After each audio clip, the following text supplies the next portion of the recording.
out there, YouTube? This is SCL0320 representing JVS.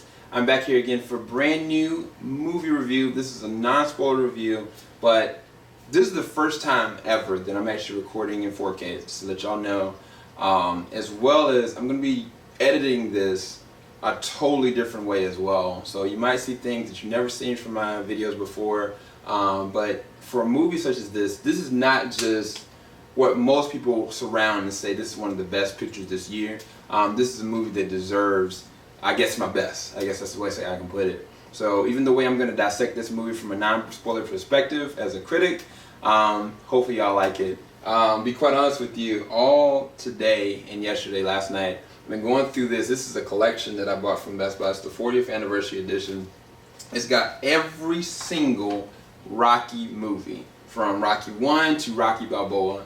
And me and my mother, we actually stopped at around like Rocky 3 when Mr. T beat Rocky, took the title. Spoiler alert. After that certain point, when Mickey died, Apollo was the one that resonated in Rocky to get the edge back, the Italian stallion, to get the eye of the tiger back. And the name of this movie that I'm going to be reviewing, of course, is Creed. You've seen it in the title. So all I can say is this is definitely one of the better movies that I've seen this year. But let's go ahead and go down through the whole line of it. From a visual perspective, in the way that they shot it, there are angles that I've seen in this movie, like especially the second fight that Adonis, which is the character Michael B. Jordan plays, when he gets into the ring the second time, that second bout, the way that they shoot it and the way that it's captured, it's almost like it's a continuous take.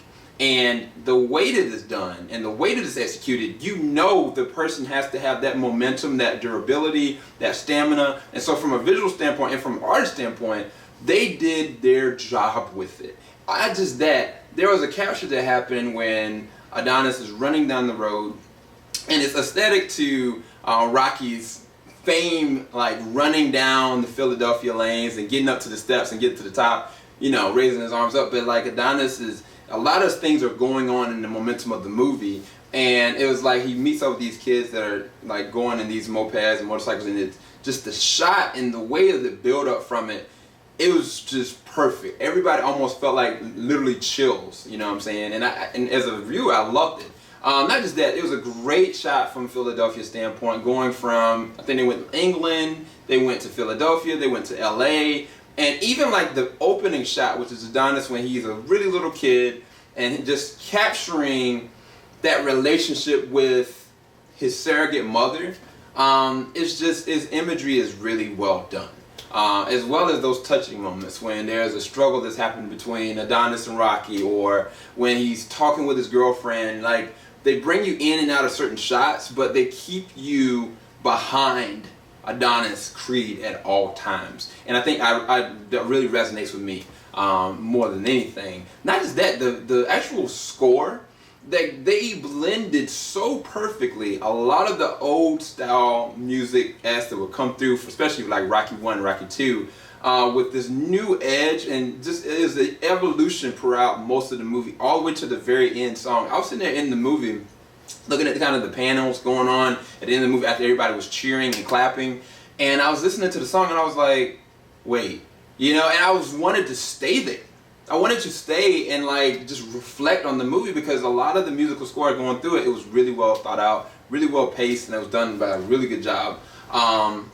So as far as the scope, as far as the actual music is concerned with the score, I thought it was a really good job they did with that. But the acting is everything.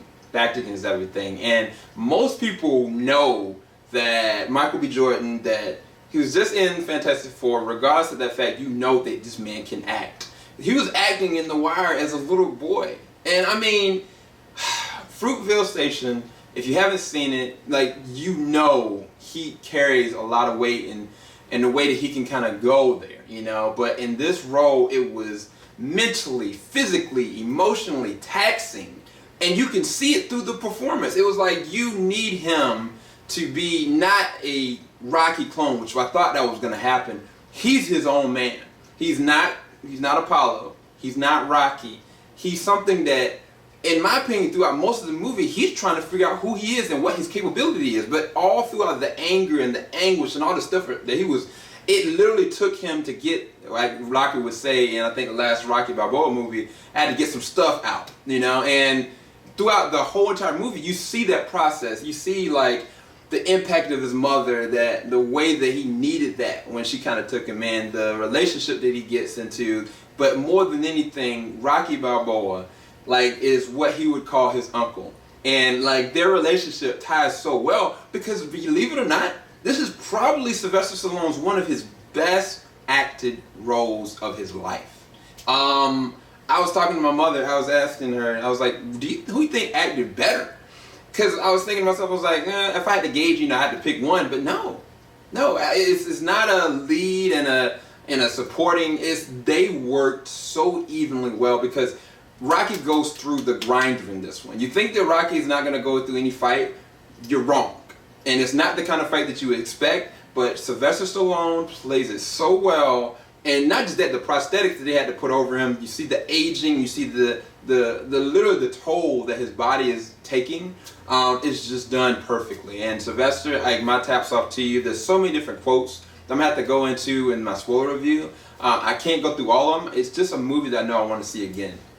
Notable mentions, like especially to the director, Ryan, what is his last name? Ryan Coogler, who directed Fruitvale Station. He did an amazing job with this movie. I normally don't give directors credit, but I have to give him credit for this one. This was done so well, so sharply. It was shot perfectly, but more than anything, it was casted perfectly because you have to have cohesion throughout the entire cast. And you have to also know what is too much and what is not. And a lot of times when you're going between sequences, like there was this one sequence where like Adonis is kind of in his apartment, and you know, you can think it's going to linger on him kind of staring into space. It just stops. And then it goes to the next thing. So it's paced well, but it doesn't linger on those moments that you don't need, you know. And they took their time with every single shot in a key moment. So it doesn't feel like there's a director's cut necessarily. It just feel like this is how it was actually shot. From even like the fight sequences. As well as Teresa Thompson, that plays the role of Bianca, the love interest for Adonis. Great job. She did a great job. But I think Felicia Rashad, that plays Marianne, or Apollo's his wife, the widow, she does a great job. And I mean, it's really, those are the main key characters, but there's a lot of surprises that you don't expect, and a lot of riffs from Rocky's past as well as from Adonis. But let's go down to the story. What did the story mean to me? Oh man, I think that the esque of a name, the perspective that if you carry somebody's name, there's weight and consequence with that name. If the person was a good person or if they were a bad person, you feel that weight. Especially if you have that name. Imagine if you had somebody else's full name that you didn't know who they were, and that is where Adonis plays into this role. Like, he didn't know his dad, but he knew that there was a rage in him and there was a fight in him that he could not contain, and it was literally sucking him up from the inside. It was almost as though he didn't know how to deal with himself. But it was like he was from a young age all the way up, all he was doing was continuously fighting up until the point that he really wanted to know what it would take for him to get to his dad's level. And throughout that progression, like, he meets up with Rocky, and it's just like their bond and their connection rips them into all these different scenarios of fights. And eventually you find out that he's not been carrying his dad's last name, and he didn't want that to be put out because I guess there was a certain point in the scene where he was talking about, he was like, I don't want to discredit my dad's legacy. I've been using this as a crutch to be mad at him, and yes, I am. I'm living in the shadow. But Rocky had made one of the best quotes, and the only one I'll spoil, is that he was talking about a mirror sequence. He was like, this guy that you're looking at, I want you to shoot, jab, but I want you to make sure as soon as you do, duck, because he is your true opponent. And he's talking about himself. And throughout most of this movie, I felt that's what he was going through. And the fights were awesome, the battles were awesome, but it was really all about pride, and it was all about the realization that no matter where you are in life, you have to fight.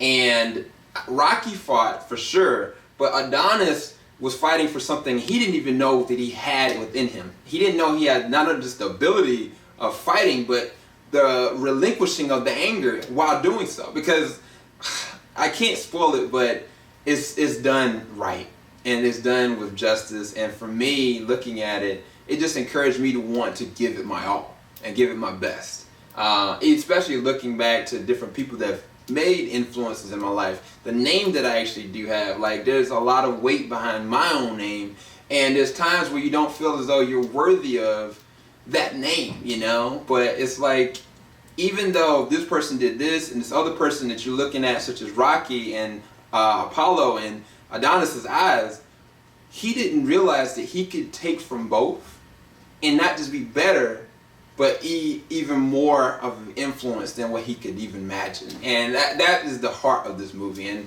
it's done so well that I'm pretty sure it's going to get nominated for a Best Picture, such as like the first Rocky did. The first Rocky, you're looking at it, it's like the relationship between him and Adrian is so weird and random. He couldn't talk right, he couldn't do this right, but he knew he had the edge. He knew he had the eye. And definitely, Adonis is not a Rocky.